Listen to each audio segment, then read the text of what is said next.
2034 সালের মধ্যে বাংলাদেশকে একটি $1 ট্রিলিয়ন ইকোনমিক $1 ট্রিলিয়ন অর্থনীতিতে উন্নীতকরণের কাজ চলছে। মাননীয় স্পিকার, জনগণকে দেওয়া নির্বাচনী প্রতিশ্রুতির বাস্তবায়ন ও $1 ট্রিলিয়ন অর্থনীতিতে রূপান্তর। মাননীয় স্পিকার, বর্তমান সরকারের মূল লক্ষ্য হল অর্থনৈতিক গণতন্ত্রে ডেমোক্রেটাইজেশন অব দ্য ইকোনমি ও বিনিয়ন্ত্রণের মাধ্যমে ডিরেগুলেশন এর মাধ্যমে উন্নয়ন নিশ্চিত করা, অর্থাৎ উন্নয়নের সুফল যাতে প্রতিটি নাগরিক ভোগ করতে পারে।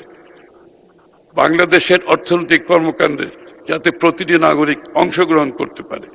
পাশাপাশি সৃজনশীল ক্রিয়েটিভ অর্থনীতি, আর্ট, কালচার, স্পোর্টস ইত্যাদিকে গুরুত্ব প্রদানের মাধ্যমে উন্নয়নের মূল ধারায় সম্পৃক্ত করা।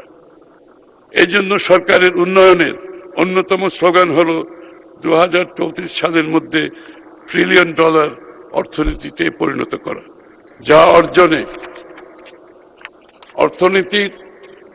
অর্থনীতির কাঠামোগত দুর্বলতা নিরসন, সুশাসন নিশ্চিত করা, ব্যবসার পরিবেশ উন্নয়নের মাধ্যমে বিনিয়োগ, উৎপাদনশীল কর্মসংস্থান বৃদ্ধির লক্ষ্যে সুনির্দিষ্ট কর্ম পরিকল্পনা গ্রহণ করা হচ্ছে।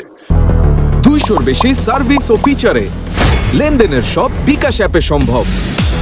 এক্ষেত্রে সরকারের বার্ষিক উন্নয়ন কর্মসূচি তথা এডিপি গুরুত্বপূর্ণ ভূমিকা পালন করে থাকে বিধায় সরকার বর্তমান আর্থিক সীমাবদ্ধতার মধ্যেও আগামী অর্থবছর হতে এডিপিতে বরাদ্দ যৌক্তিক পরিমাণে বৃদ্ধি করতে এবং কৌশলগত উন্নয়ন দর্শনের সাথে সম্পদের বরাদ্দ সমন্বয় করে প্রকল্প গ্রহণে পরিকল্পনা কমিশনকে গুরুত্ব দেওয়া হয়েছে।